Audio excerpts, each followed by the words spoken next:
Muy bien, segunda de Samuel capítulo 13, la semana pasada vimos los primeros 13 versículos y todos sabemos, los que estuvimos aquí y los que no estuvieron, pueden ustedes ir a nuestro canal de YouTube, pueden ir a Facebook, pueden ir a Vimeo y ahí pueden ver todos los, porque subimos al internet todos nuestros estudios, así es que ahí pueden verlos si lo desean. Pero vimos algo que está sucediendo en la familia de David a consecuencia del pecado que él había cometido, ¿verdad?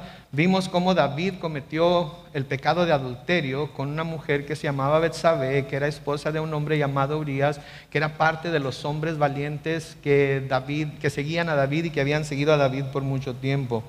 Vimos que él la vio bañándose afuera de su casa, y porque la vio, se le hizo atractiva, la deseó, y no se quedó ahí con el pensamiento nada más, sino que actuó sobre su pensamiento, actuó sobre su deseo, la mandó llamar, tuvo relaciones sexuales con ella resultó embarazada, y David trató de esconder su pecado. David trató de alguna manera de él solo solucionar el problema que él solo se había echado encima. Y en lugar de ir a confesarse delante de Dios, en lugar de ir con Dios a aceptar lo que había hecho, tomar responsabilidad, trata de alguna manera de cubrir su pecado. Y lo que hace es que manda llamar a Urías, el esposo de Betsabé, y lo trata de hacer que se vaya a su casa a pasar unas noches con su esposa, para que así se piense que el bebé que su esposa está cargando es de su esposo y no de David. Al ver que Urías no hace lo que David quiere, entonces David toma a Urías y Henry, this thing is going crazy again. Okay? David toma a Urías y le da una carta para el general que está al frente de la batalla, para decirle que lo ponga al frente de la batalla, y cuando se ponga la batalla más recia, que retire a sus hombres para que así Urías pueda morir, porque si Urías muere se acaba el problema, ¿verdad? El problema con eso es que Dios estaba viendo todo lo que David estaba haciendo, ¿verdad? Como nosotros debemos de darnos cuenta que de Dios no nos podemos esconder. Debemos de darnos cuenta que no importa qué tan bien creamos que tenemos cubierto todo lo que hacemos, Dios es omnisciente, Él lo sabe, Él conoce nuestro corazón. Y Dios sabía lo que David había hecho. Dios manda al profeta Natán a David a confrontarlo con el pecado que cometió. Y David reconoce su pecado. David reconoce que ha pecado contra Dios. Y Natán le dice inmediatamente que no se preocupe porque no va a morir. En otras palabras, Dios no lo va a castigar con el castigo eterno, ¿verdad? Por su confesión. Castigo eterno, sabemos que la paga del pecado es muerte. Y la muerte de la cual habla la Biblia como la paga del pecado no es la muerte física que cada uno de nosotros va a tener que pasar si el Señor retrasa su venida. Todos vamos a morir, buenos y malos, si el Señor retrasa su venida. Pero la muerte de la cual habla la Biblia es la separación completa, total y eterna del ser humano de la presencia de Dios, de la persona de Dios. Sí, porque todos vamos a vivir eternamente. Los que se arrepientan y los que no se arrepientan, todos vamos a vivir eternamente. Lo único que se tiene que decidir es en dónde vamos a morar por toda la eternidad. Si en el cielo con Dios o en el infierno. Entonces, la persona que se muere sin Cristo no se va a morir y lo van a enterrar y ahí se acabó todo. Va a sufrir las consecuencias de no haber creído en Cristo. Y va a sufrir las consecuencias de su pecado por no haber creído en Cristo. Porque si hubiera aceptado a Cristo como su Salvador, entonces Dios le hubiera perdonado sus pecados y no tendría que morir. Pero no fue así, no fue lo que el hombre pecador hace. Así es que va a tener que sufrir las consecuencias, y las consecuencias es la muerte, y la muerte es estar eternamente separados de Dios. Ahora, Dios le dice a David que va a tener que sufrir ciertas consecuencias, porque como vimos en el libro de Hebreos, Dios al que ama, ¿qué le hace? Lo castiga, lo reprende, lo disciplina. Y esto que Dios va a hacer con David es que lo mismo que él hizo, se le iba a hacer a David. Y una de las cosas que iba a suceder con David es que la espada nunca se iba a separar de su casa. Ahora, la semana pasada vimos cómo David se nos mencionaron 3 hijos en el capítulo 13 de segunda de Samuel. Amnón el mayor, luego Absalón y luego su hija Tamar. Y vimos cómo Amnón el mayor dice que estaba enamorado de Tamar, ¿verdad? oh, la amo tanto que me duele, la amo tanto que me siento enfermo de tanto amor que siento por ella. Pero en realidad lo único que quería era tener relaciones sexuales con ella.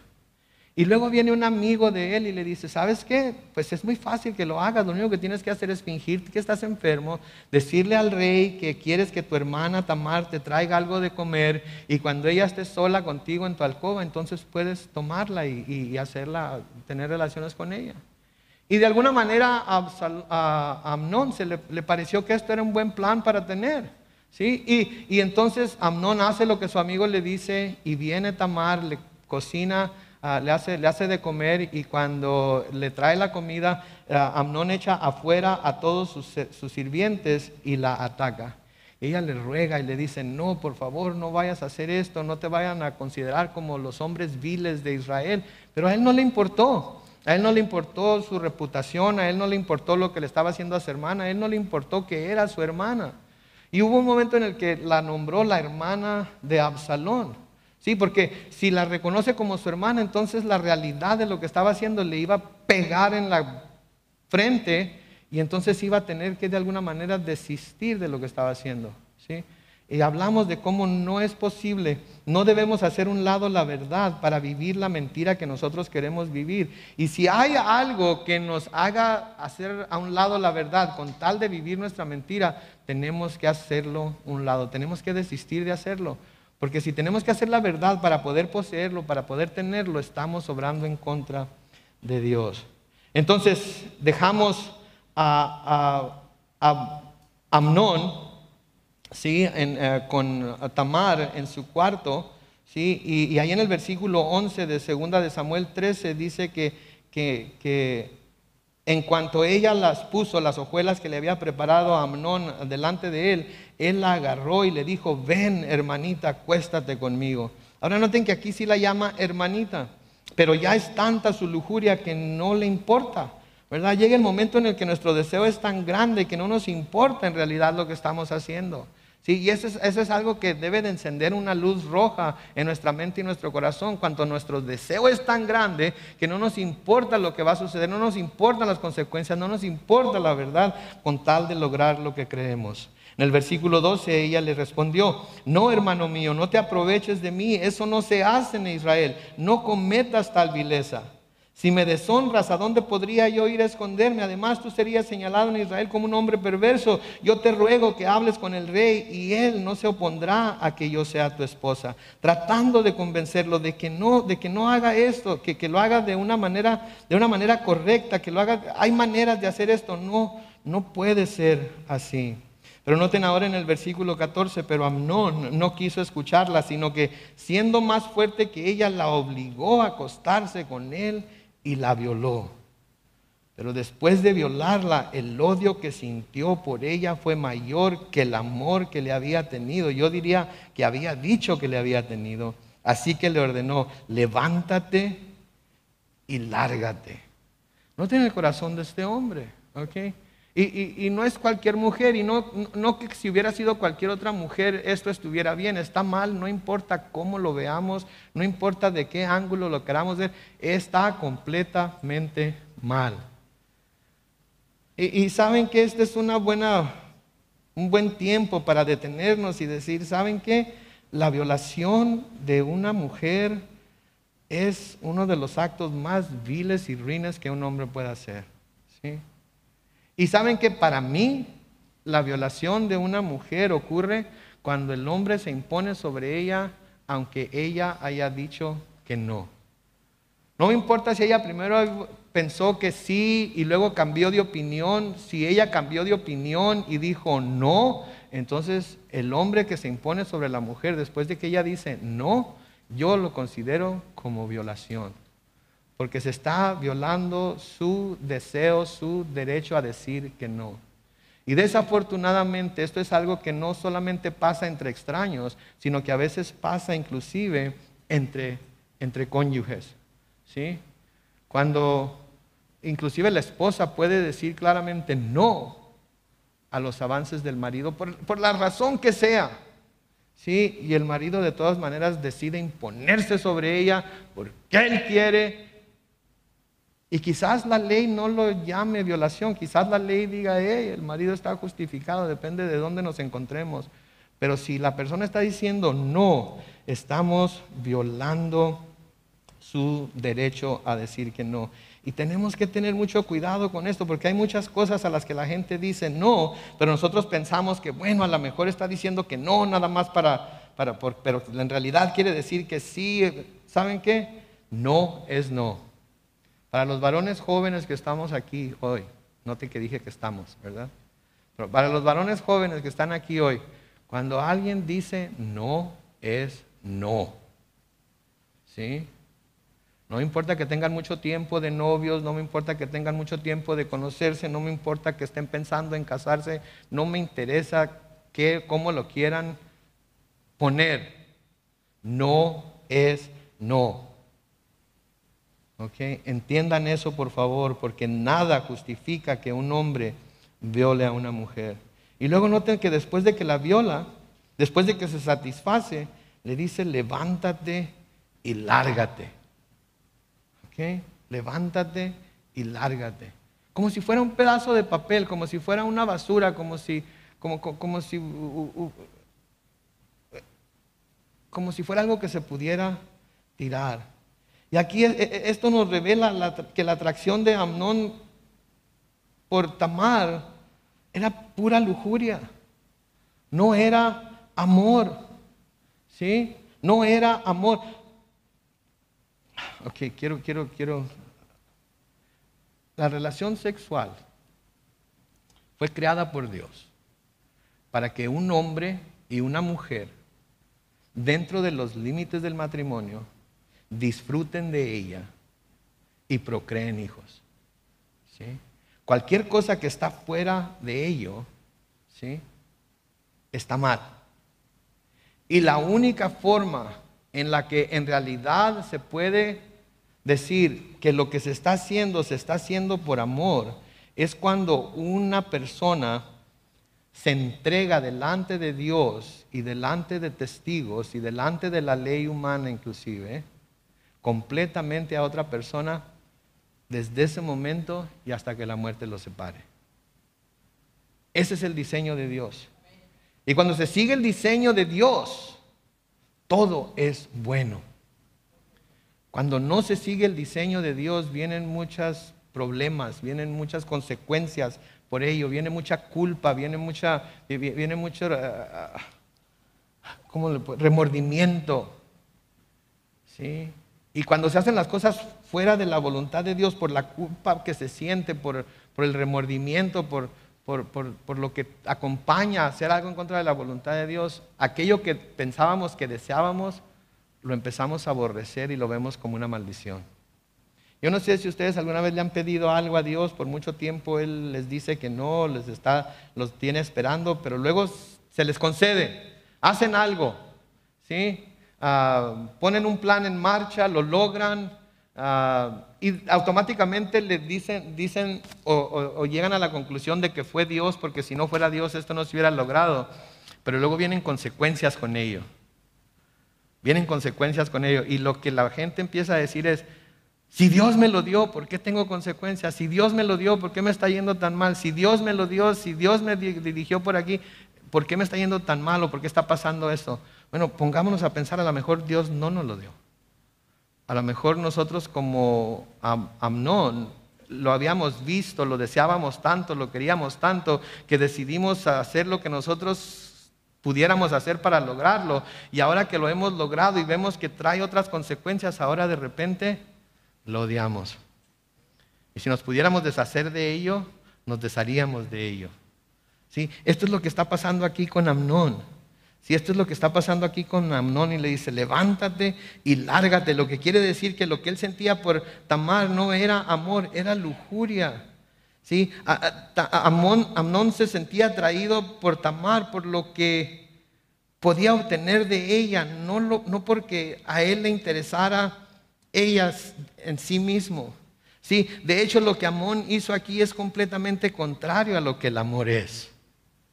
Okay, si vemos en 1 Corintios capítulo 13, los versículos 4 a 6 se nos describe lo que es el amor. Y noten lo que dice ahí, el amor es sufrido. O sea que espera. Eso es lo que quiere decir sufrido. Es paciente. No es impaciente, no se avienta así nada más por aventarse. Sufre lo que tiene que sufrir con tal de mostrar a la otra persona, a la persona que se ama, que en realidad lo que se está pensando está en nuestra mente, está el bienestar de ellos, no el de nosotros. Se nos dice que el amor es benigno, o sea que es bueno. Lo único que el amor ofrece son cosas buenas, lo único que el amor trae son cosas buenas, no cosas que van a hacer sufrir a la otra persona, no cosas que van a dañar a la otra persona emocional, física o espiritualmente. El amor no tiene envidia. ¿Sí? No se trata de lograr lo que quiero porque el otro lo tiene o porque la otra lo tiene o porque el de él es mejor o el de ella es mejor. No, el amor no tiene envidia. El amor no es jactancioso. Sí, el amor no anda con que yo soy fulano de tal y a mí se me tiene que obedecer. Yo soy el hombre y así es que tienes que someterte. Yo soy.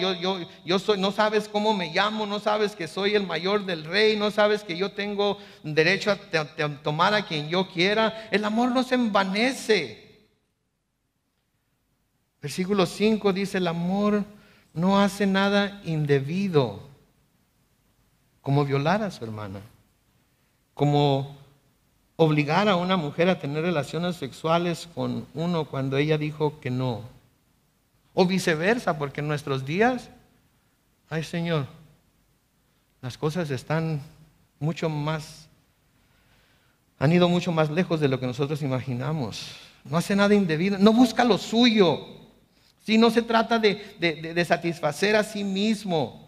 No hace las cosas por lo que él puede lograr, sino que los hace por el bien de la otra persona. No se irrita. Levántate y lárgate. No guarda rencor. El versículo 6 dice, no se goza de la injusticia, mas se goza de la verdad. Ese es el amor, eso es lo que hace el amor. ¿Sí? Y si lo que nosotros estamos llamando amor por nuestro cónyuge, por nuestros hijos, por nuestra iglesia, por el Señor, si lo que estamos llamando amor tiene algo contrario a lo que estos 3 versículos nos dicen, entonces no es amor como la Biblia dice que es el amor. Es la interpretación de amor que nosotros tenemos. Y la interpretación de amor que nosotros tenemos es un sentir, ¿verdad?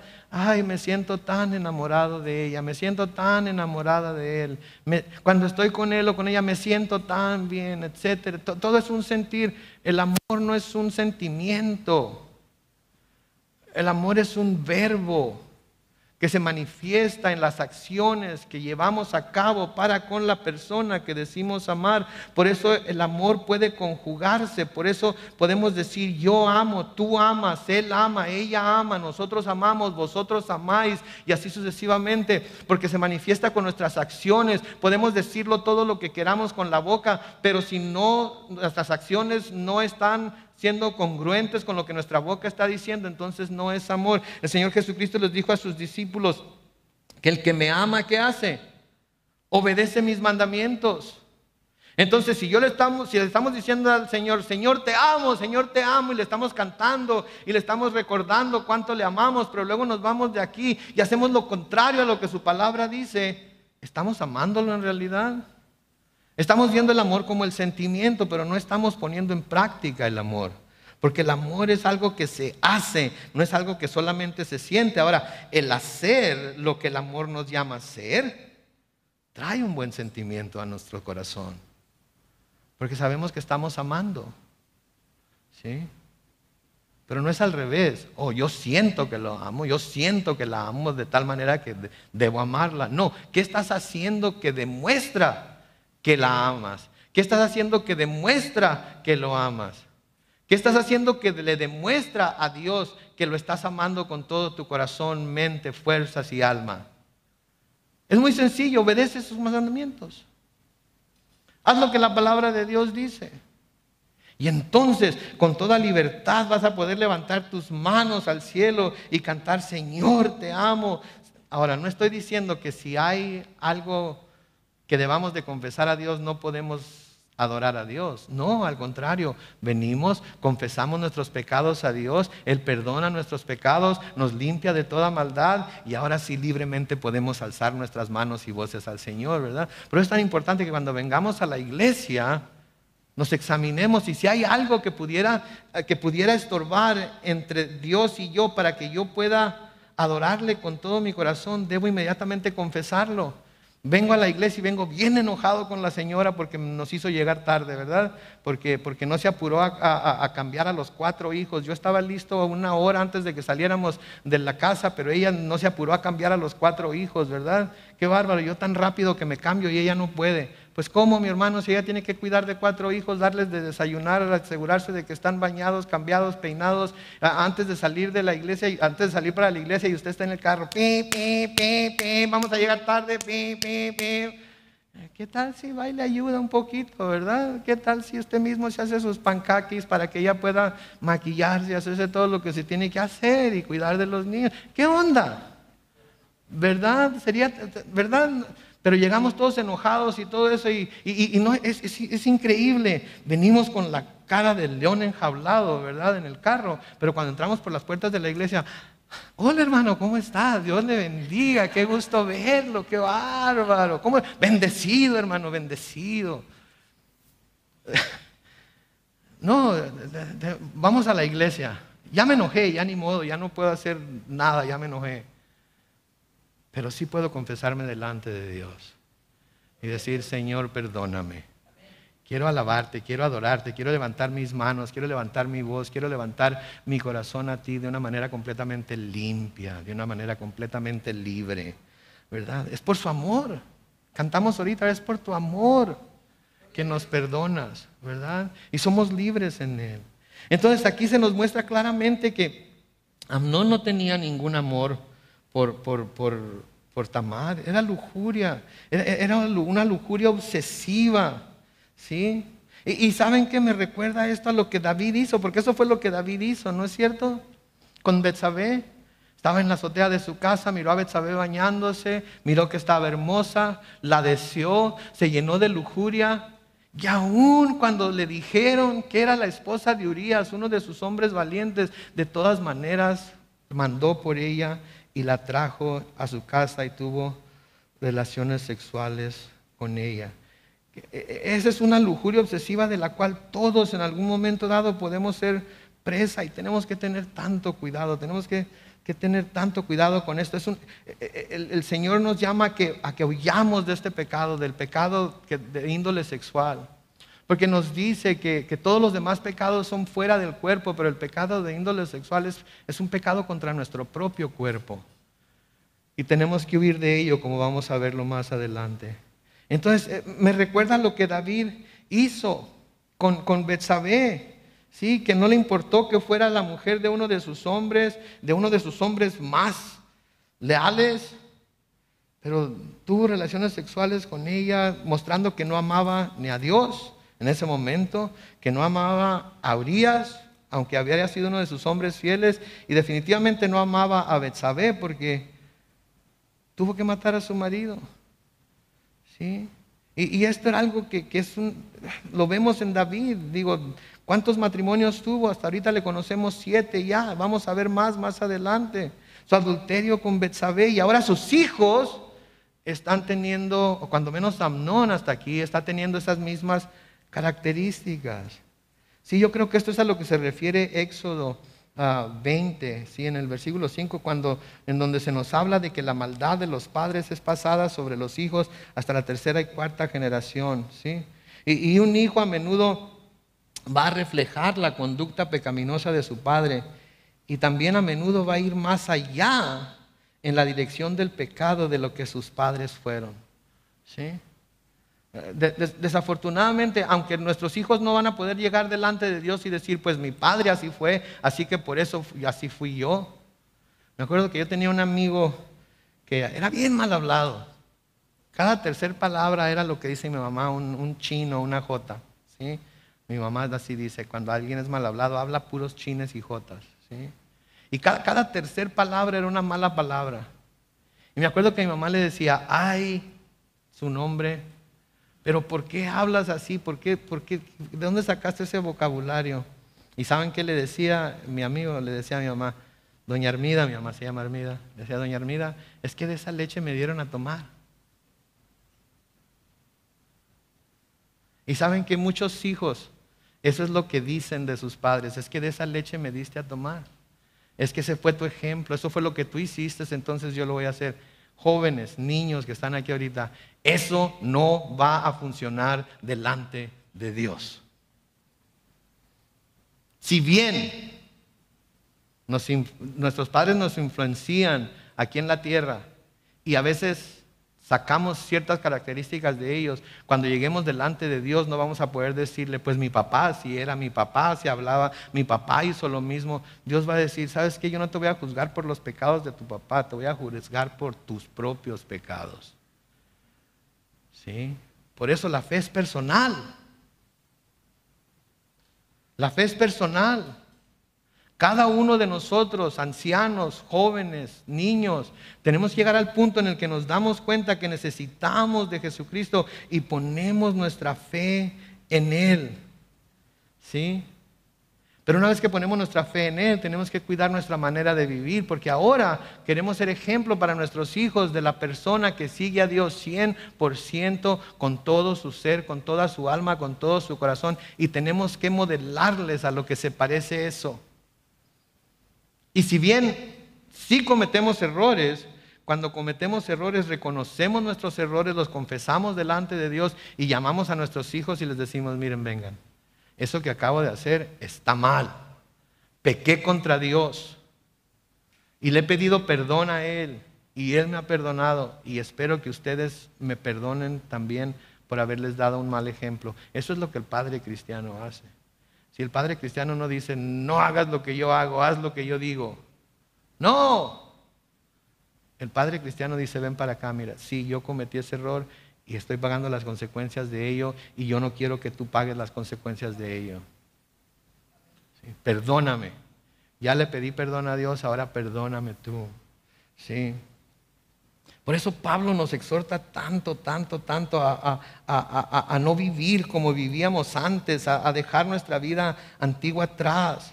Si en Efesios capítulo 4, los versículos 17 y al 20 se nos dice, pero esto quiero decirles en el nombre del Señor, y en esto quiero insistir, no vivan ya como la gente sin Dios, que vive de acuerdo a su mente vacía. Esa gente tiene el entendimiento entenebrecido por causa de la ignorancia que hay en ellos y por la dureza de su corazón. Viven ajenos de la vida que proviene de Dios.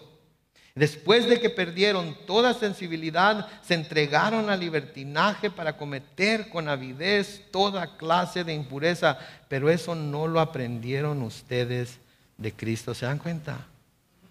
¿Se dan cuenta? Pablo nos dice, ya no vivan como ellos. Eso no fue lo que les enseñó Cristo. Aprendan a hacer todas estas cosas a un lado. Aprendan a vivir en la vida que el Señor les ha dado ahora en Cristo. ¿Sí? Ya no sean como Amnón, que ven algo, lo quieren y no les importa lo que tengan que hacer para conseguirlo. Van tras ello con pasión, van tras ello olvidándose de todas las consecuencias. No sean como Amnón. Es lo que Dios nos está diciendo aquí hoy. Sí, porque aunque nosotros juzguemos a Amnón aquí hoy, cualquiera de nosotros puede caer en ese mismo pecado. Si dejamos que la lujuria nos aprese, si dejamos que nuestros malos deseos rijan nuestra manera de vivir, nuestra manera de comportarnos. En el versículo 16 de 2 de Samuel 13 sigue diciendo, ella le dijo, no me hagas eso. Si me echas de tu casa me harás un daño mayor que el de haberme violado. Pero Amnón no le hizo caso, sino que llamó a su criado y le ordenó, echa a esta mujer fuera de mi casa y en cuanto la eche cierra la puerta. En efecto, el criado de Amnón la echó fuera de la casa y enseguida cerró la puerta. Y Tamar, que llevaba puesto un vestido de colores como el que usaban todas las hijas de los reyes cuando eran vírgenes, se rasgó el vestido de colores, se echó ceniza sobre la cabeza y con la cabeza entre sus manos se fue gritando.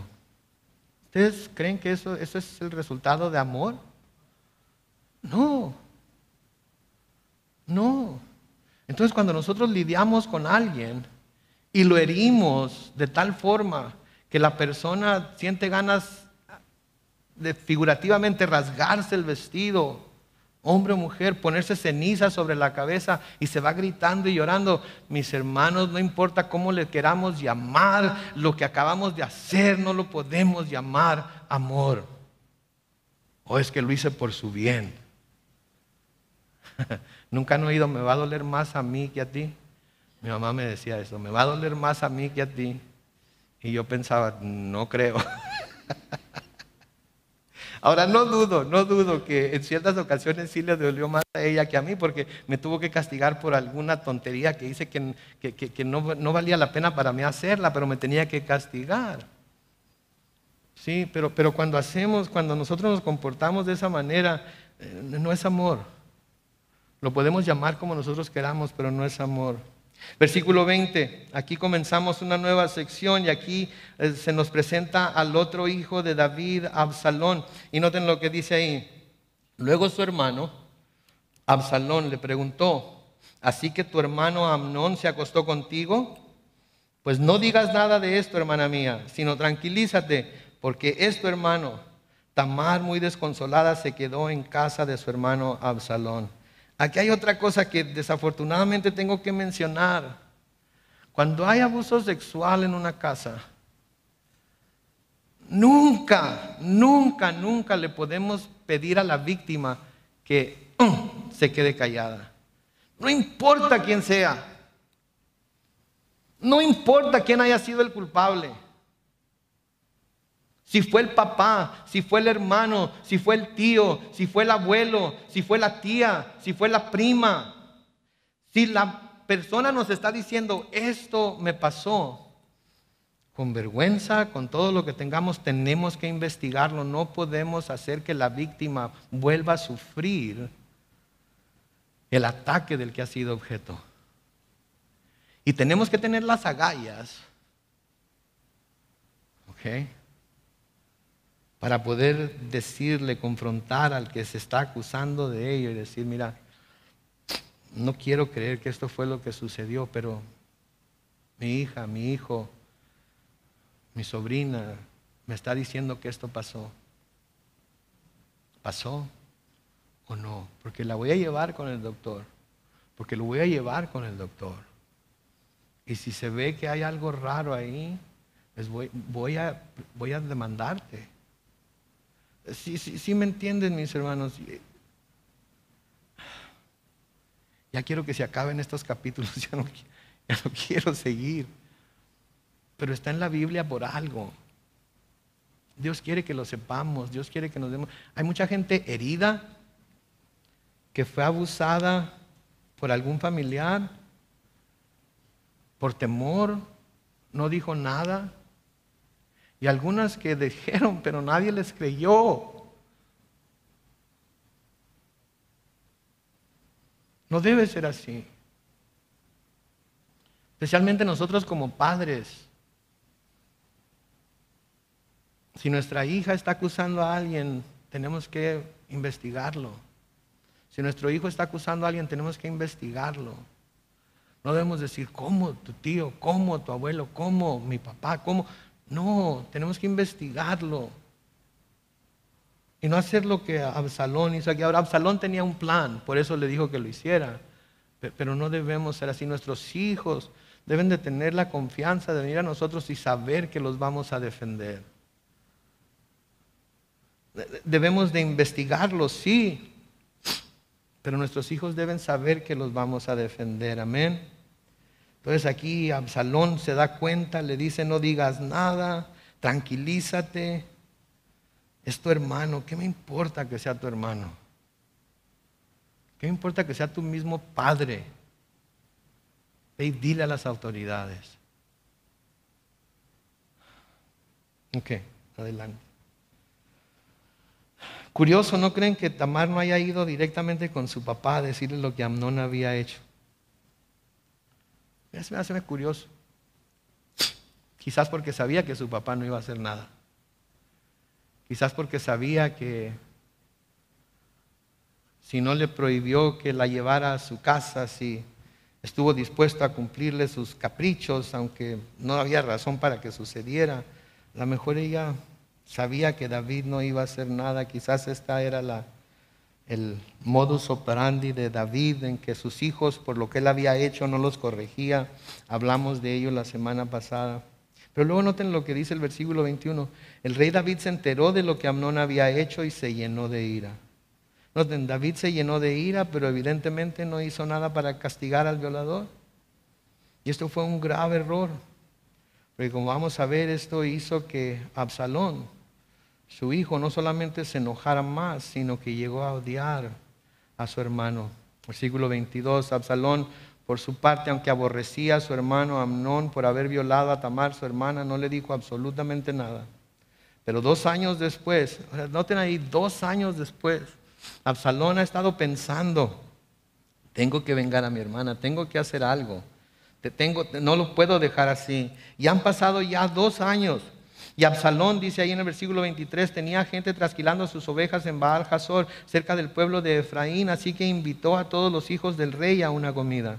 Y fue a ver al rey y le dijo, tengo hombres trasquilando mis ovejas, ruego a su majestad que honre con su compañía, también pueden acompañarlo, que me honre, perdón, con su compañía y también pueden acompañarlo sus siervos. Ahora, cuando se trasquilaban las ovejas, este era un tiempo próspero, porque se le quitaba la lana a las ovejas y se vendía y venía mucho dinero, etcétera, etcétera, ¿verdad? Entonces Absalón está planeando una fiesta, está planeando una carne asada, por así decirlo, porque tuvo un buen return de sus income taxes, ¿verdad? Le vamos a poner aquí en términos modernos, ¿verdad?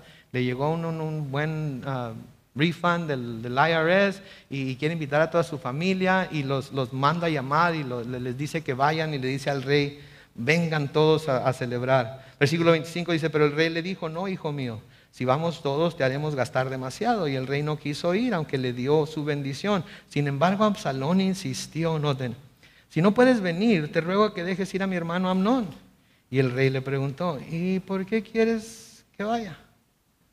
¿Saben qué me dice eso? Que David sabía lo que había pasado, obviamente sabía lo que había pasado. Pero David tenía temor de lo que Absalón estaba planeando. Me imagino yo si David no se haya aquí acordado de lo que él hizo con Urías. ¿Ustedes creen que se acordó? Me acuerdo cuando yo hice aquello con Betsabé, mandé traer a su esposo y como no quiso ir a acostarse con ella, lo mandé matar. ¿Será que Absalón está planeando algo contra su hermano aquí? Vamos a ver. Tanto insistió Absalón que el rey le dejó ir a Amnón y a todos sus hijos. Aquí está Absalón ahora, noten, usando el engaño para lograr su venganza sobre su hermano por lo que había hecho con Tamar. Versículo 28, pero Absalón ya había instruido a sus sirvientes, manténganse atentos para cuando vean que el vino ya ha puesto muy alegre a Amnón y a una orden mía ustedes lo matarán. No tengan miedo, que ustedes solo estarán cumpliendo mis órdenes. Ánimo y mucho valor. Noten, lo mismo que David su padre había hecho con Urías. Lo mismo que David había hecho ahora ha pasado en su propia casa. ¿Se acuerdan que fue lo que le dijo Natán, el mensaje que el Señor le mandó? David cometió adulterio, luego embriagó al esposo de la mujer con la que cometió adulterio y luego lo mató. Amnón violó a su hermana Tamar, Absalón lo embriagó y luego lo mató. Mis hermanos, no sé cómo hacerle para que vean la seriedad de tratar de tomar cartas en el asunto por nosotros mismos y no dejarle las cosas a Dios. Todo esto es un castigo. Mucha gente no le gusta llamarlo castigo, pero en la Biblia en español se le llama castigo. ¿Sí? Es un castigo para David. Una disciplina para David por lo que él hizo. Fue la promesa de Dios. Y les dije la semana pasada, cuando Dios dice, si hacen esto, esto es lo que va a pasar, Dios no está haciéndolo como una amenaza para que no lo vayan a hacer, ¿ok? Dios lo está haciendo, si lo hacen, va a pasar. No es tal vez pase. El pecado siempre va a traer consecuencias. Y aunque a veces pensamos que le ganamos y que todo quedó tablas, tarde o temprano vuelve. Tarde o temprano vuelve y nos avergüenza. Versículo 29 dice: y así los siervos de Absalón, siguiendo sus órdenes, mataron a Amnón. Entonces los otros hijos del rey montaron en sus mulas y huyeron. Y todavía estaban ellos en camino cuando llegó a oídos de David que Absalón había matado a todos los hijos del rey y que ninguno había quedado en vida. Entonces David se levantó de su trono, se rasgó los vestidos y se tendió en el suelo, lo mismo que todos sus siervos. Lo creyó, David lo creyó, que Amnón había matado a todos sus hijos. Pero noten el versículo 32, pero ahí estaba un sobrino, su sobrino Jonadab, hijo de Simea, que fue el que aconsejó a Amnón que hiciera lo que hizo. Y este le dijo: que no le mientan, su majestad.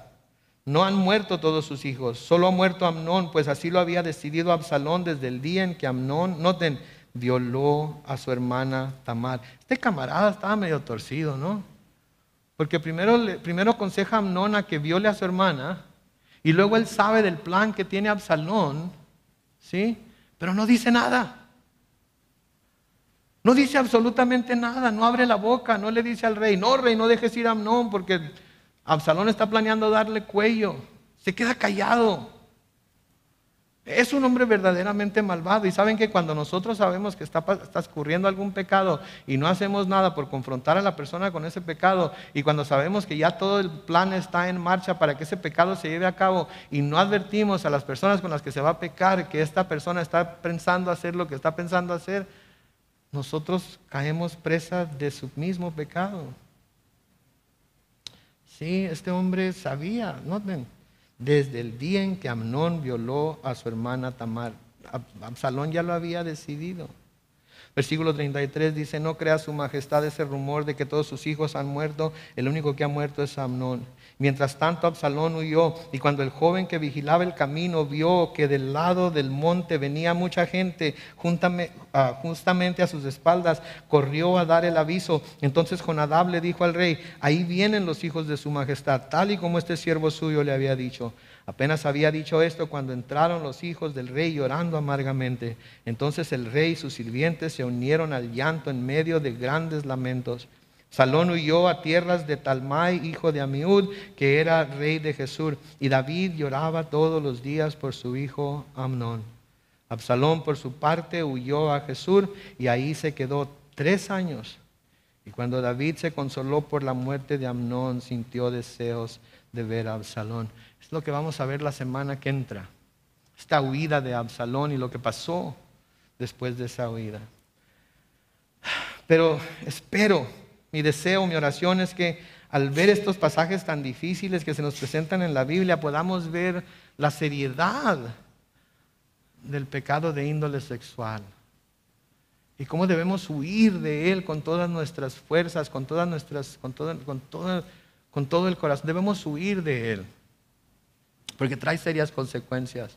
De nuevo, la relación sexual no es mala, fue creada por Dios para disfrutarse plenamente de ella, entre un hombre y una mujer, dentro de los lazos del matrimonio, del momento en el que dicen lo acepto y hasta que la muerte los separe. Cualquier otra cosa es pecado. Y por eso Pablo le dice a su hijo en la fe, Timoteo, en 2 de Timoteo capítulo 2 y el versículo 22, huye también de las pasiones juveniles y sigue la justicia, la fe, el amor y la paz junto con aquellos que con un corazón limpio invocan al Señor. Huye de las pasiones juveniles. Y quizás algunos de nosotros podamos decir: pero es que yo ya no soy tan joven. No, nuestro cuerpo se envejece, sí, pero nuestras pasiones son tan jóvenes como lo han sido siempre. Y por eso tenemos que mantenerlas siempre con la rienda bien apretada. Sí, Pablo les escribe también a los tesalonicenses en 1 de Tesalonicenses 4, versículos 3 al 8. La voluntad de Dios es que ustedes sean santificados, que se aparten de toda inmoralidad sexual, que cada uno de ustedes sepa tener su propio cuerpo en santidad y honor, y no en pasiones desordenadas como la gente que no conoce a Dios. Ninguno debe agraviar ni engañar en nada a su hermano, porque el Señor toma en cuenta todo esto, como ya les hemos dicho y declarado. Versículo 7, por favor, noten, pues Dios no nos ha llamado a vivir en la inmundicia, sino a vivir en santidad. El que desecha esto, el que menosprecia esto, no desecha a un hombre o menosprecia al hombre, sino a Dios, que también nos dio su Espíritu Santo. Si decidimos ir en contra del Espíritu Santo, le estamos diciendo a Dios, quítate. No me importa lo que tengas que decir, no me importa lo que tu palabra diga. ¿Sí? No me importa. Lo que me importa es lo que yo quiero. Y por último, en Colosenses 3, los versículos 5 al 11, Pablo escribe, por lo tanto, hagan morir en ustedes todo lo que sea terrenal, inmoralidad sexual, impureza, pasiones desordenadas, malos deseos y avaricia. Eso es idolatría. Por cosas como estas les sobreviene la ira de Dios a los desobedientes. También ustedes practicaron estas cosas, noten, en otro tiempo, cuando vivían en ellas. Versículo 8, pero ahora deben abandonar también la ira, el enojo, la malicia, la blasfemia y las conversaciones obscenas.